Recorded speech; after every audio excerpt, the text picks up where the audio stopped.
Hi, welcome to Quirky Queen's Journals. My name's Kirsten.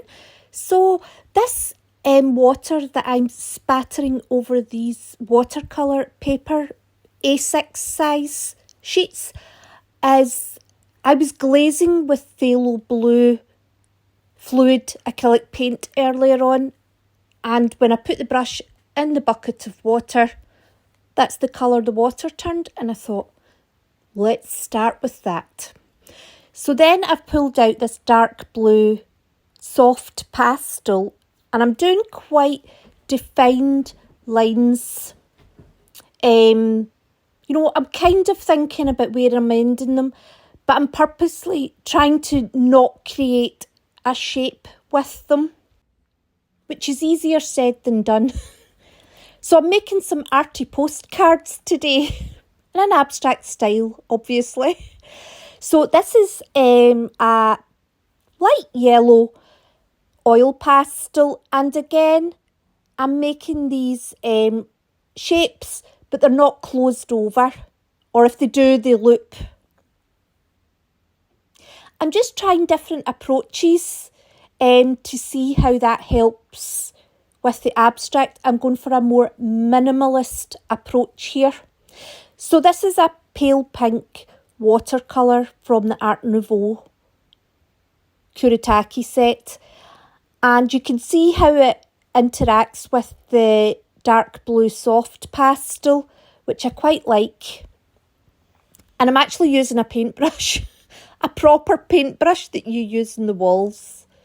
I just thought, let's try something a bit different as well and see what that does. I'm just taking some of the excess off to help the drying time.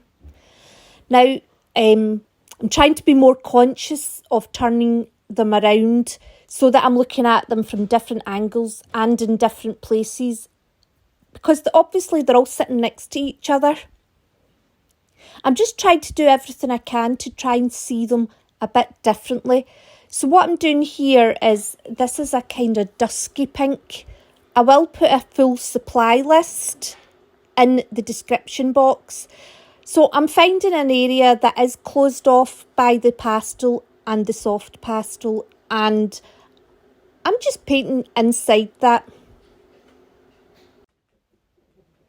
So this is blue-grey watercolour, and I'm literally putting it on with no thought at all.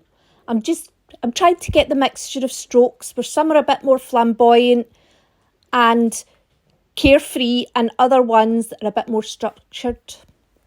So this is a stamp I made, and it's kids foam, and I just cut a couple of circles out and stuck it onto a wood panel. You could just stick it onto chipboard or something. And I've put burnt sienna fluid acrylic paint. You can just use heavy body. I just happen to have that next to me.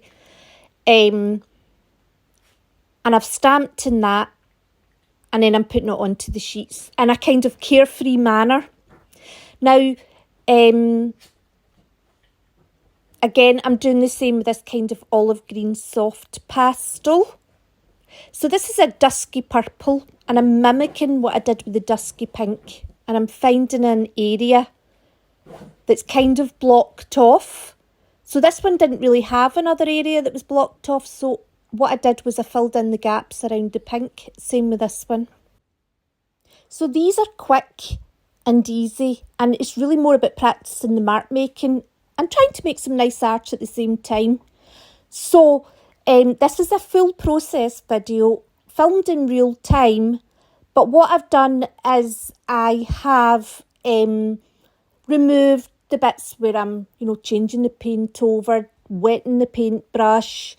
A lot of the decision making has been removed, because later on when I put the collage on, that was about an hour long. I think I've put it down to 90 seconds. Just because what I'm doing is I'm actually showing the bit where I put the art supply on top of the paper, and the rest of it's been edited out. But just so you know, I do take a long time to make decisions. So anyway, that's a peachy oil pastel, and what I did was I just kind of scrubbed it on in a certain little area And then now what I'm doing is I'm going back and I'm kind of filling it in a bit more so that it looks more solid and it creates a more defined shape. So that it matches in with that dusky pink and dusky purple watercolour. You know, but it's a different texture. And it's quite bright as well in colour. So this is the closest oil pastel colour I could get to that dusky purple colour. It's kind of violet, I suppose. And again, carefree strokes. I haven't dried any of this yet, I don't think. Just kind of went for it. What I do in the transitions, I put a wee spin the video around to show you when I do dry. So I did the same as I did with the peach oil pastel. I put down quite a carefree stroke and then I went over and I defined it so that I got a carefree kind of line work, but it's more solid because I went back over it, but I went back over that same line. Now, this colour is saffron yellow watercolour, and it is beautiful. And I just think it brings this alive. And even though that colour palette is quite, I would say, it's quite, what's the word for not matching? Eclectic? I think it works wonderfully together. So I'm just doing the same as before in defining an area as a shape.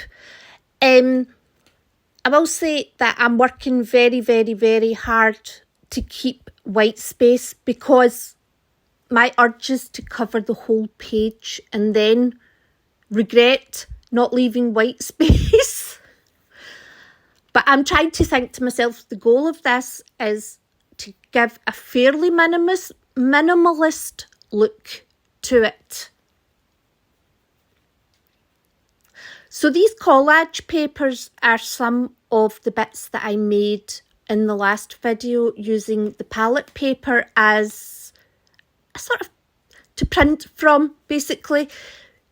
So what I'm doing is, because there's a lot of lines scored into this, you know, the sort of paintwork on the collage paper, I am matching it up with lines that are already on the little arty postcard. And I do like it. I prefer the more transparent collage papers that I'm putting on. So I think the majority of them are tissue paper, but some of them have got white paint on them, which is more opaque and it's more coverage.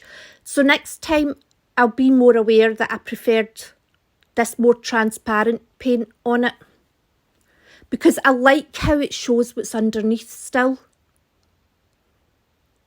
Oh, I think this bit here took me about half an hour to find a place for. And in the video it looks like 15 seconds.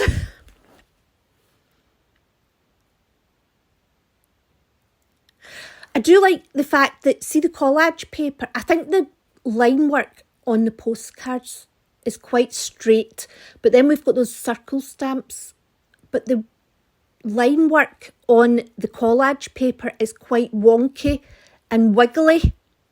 So there was some black in that collage paper. So what I'm doing is I'm using a China marker to just bring a thin black line from the collage paper out into the rest of the picture. I don't want it to become overwhelming, so I am just taking it up to meet another line, and it's just really to bring the collage paper into the picture, to have a connection. But I want the collage paper to be there to support, for me, the pink, purple and yellow shapes, and the peachy shape, I suppose, as well. That's quite strong. I suppose they're like the focal points of this, and the rest of it's there to support them. So this time I'm using white heavy body acrylic paint to put down some more circles. And what I'm doing is I'm putting them over the areas where the collage paper is. Just again to have that, bringing the collage paper out into the picture by, you know, having another link to the rest of the picture. But also the black and the white, it'll give it a bit of contrast and hopefully just give it another area of interest, so that, in my mind, that the eye has places to move about the picture to keep it interesting, but we have lots of the white space to rest the eyes on. That's the theory. If I'm wrong, please tell me. I really like these. And I did, after this, what I do is I actually go round the borders to try and mute the colours round the borders to keep the eye in the kind of middle of the painting and not have a line out of it. And I did my usual. I forgot to fix the pictures before I put on the white paint. So the watercolours in the soft pastels will react to water and the paint's wet. So I end up smudging them, and that wasn't part of the plan. I do it here. You can see, oh, sorry, I'll show you in another one. There it is there. It starts to move up and down. So I've now created a yellow border, which wasn't part of the plan. So I do my best to rectify it, but I must remember that before I do that kind of end, bringing it all together, that I really need to fix these water reactive colours. So what I'm doing now is I'm trying to kind of smoosh some of the white paint in so it's not such a sharp edge. So I end up using some tissue paper to blend it a bit.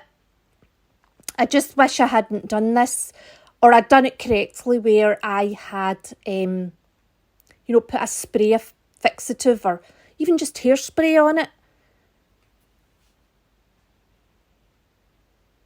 And I think as well, if I'd used the white paint with more glazing medium in it or more watered down, that would have been helpful too.